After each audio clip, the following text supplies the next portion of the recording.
Hi friends, welcome back to my channel. இன்னைக்கு பதிவில் நம்ம என்ன பார்க்க போகிறோம் அப்படின்னா, இந்த மாதம் அதாவது ஏப்ரல் மாதம் வரக்கூடிய வளர்பிறை பஞ்சமி, வசந்த நவராத்திரியில் வரக்கூடிய வசந்த பஞ்சமி, அதை எப்போ வருது, எந்த தேதியில் வருது, எந்த அன்னைக்கு வருது, எப்போதுலேருந்து இந்த திதி ஆரம்பிக்குது, இந்த திதியில் வசந்த பஞ்சமி அன்னைக்கு நம்ம வாராகி அம்மனுக்கும் லலிதாம்பிகைக்கும் என்னென்ன பூஜைகள் செய்யலாம், என்னென்ன நெய்வேத்தியங்கள் பண்ணலாம், இதை பற்றின பதிவு தான் இந்த பதிவு. ஸோ வீடியோவை எங்கேயுமே ஸ்கிப் பண்ணாமல் பாருங்கள். வாங்க பதிவுக்குள்ளே போயிடலாம்.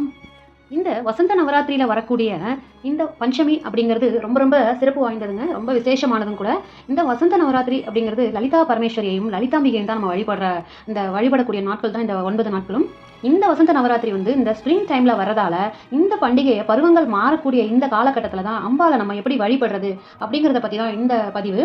ஸோ இந்த வசந்த நவராத்திரியில் நம்ம பொம்மைகளெல்லாம் வச்சு நம்ம வழிபடுறது கிடையாது. அதே மாதிரி நம்ம இந்த வசந்த நவராத்திரியில் பார்த்திங்கன்னா நம்ம சுமங்கலிகளுக்கும் நம்ம குழந்தைகளுக்கும் கன்னியா குழந்தைகளுக்கும் நம்ம தாம்பூலம் கொடுக்கறது தான் ரொம்ப ரொம்ப விசேஷமானது.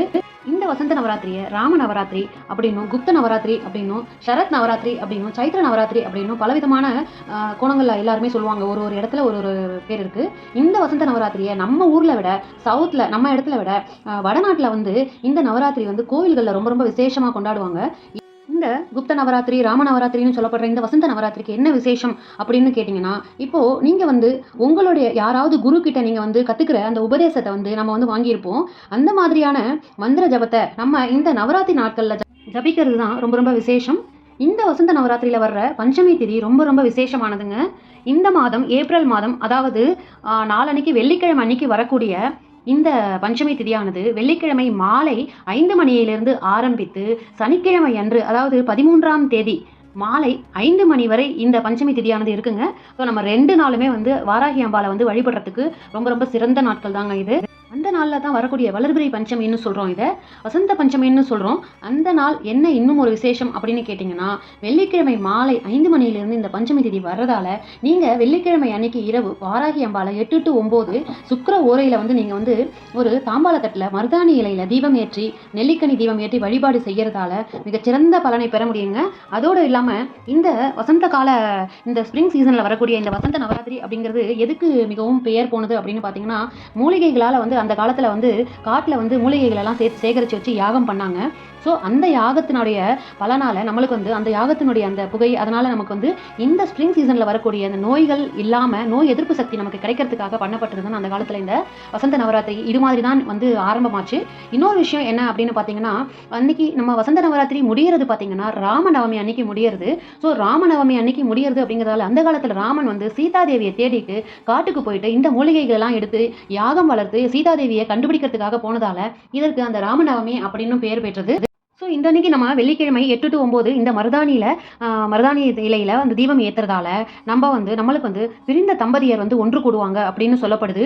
ராமபிரான் சீதாதேவியை தேடி இந்த வசந்த நவராத்திரியில் பஞ்சமி திதி அன்னைக்கு பூஜை பண்ணதால பிரிந்த தம்பதியர்கள் ஒன்று கூடுவார்கள் அப்படின்றது சொல்லப்பட்டிருக்கு. ஸோ பிரிந்த தம்பதியர்கள் ஒன்று கூடவும், இதே மாதிரி வசந்த நவராத்திரியில் தெய்வங்களுக்கு ஏன் நம்ம இப்படி பூஜை பண்ணுறோம் அப்படின்னா, நமக்கு ஒரு பாசிட்டிவ் எனர்ஜி வரணுன்றதுக்காக தான் நம்ம செய்கிறோம். இதையெல்லாம் எனக்கு பண்ண தெரியாது அப்படின்னு சொல்கிறவங்களுக்கு ஒன்றுமே பிரச்சனை கிடையாது. இந்த அமாவாசைக்கு அடுத்த நாள் வர்ற பிரதமையிலிருந்து வரக்கூடிய இந்த நவராத்திரியில் அம்பாலை உபாசனை பண்ணுறது தான். ஸோ லலிதா சஹஸ்ரநாமம் சொல்லியும் அம்பாலை அர்ச்சிக்கலாம், லலிதா திரிசக்தி சொல்லியும் நம்ம அம்பாலை ஆலயம் போயிட்டு அம்பாலை வழிபாடு செய்யலாங்க.